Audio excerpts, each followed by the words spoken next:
মা কখনো মরে না, তুমি সবসময় হৃদয়ে আছো মা। বাংলাদেশের বিপক্ষে গোল করে কান্নায় ভেঙে পড়লেন আজারবাইজান অধিনায়ক জাফরজাদা সেভিঞ্চ। মাকে হারানোর কষ্ট এতটাই জাপটে ধরল তাকে, খেলা থেকেও নিজেকে বিরত রাখলেন কিছু সময়।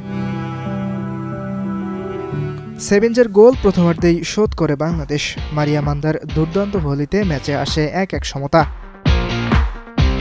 দ্বিতীয়ার্ধের 52 মিনিটে মনিকার হেড পোস্টের বাইরে দিয়ে না গেলে হয়তো লিড পেত বাংলাদেশের মেয়েরা।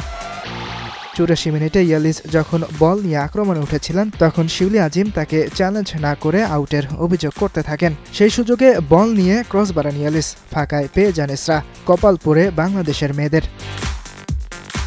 ট্রাই নেশন সিরিজের প্রথম ম্যাচে মালয়েশিয়ার বিপক্ষে 1-0 গোলে হারের পর দ্বিতীয় ম্যাচেও 2-1 গোলে হারল পিটার বাটলারের দল।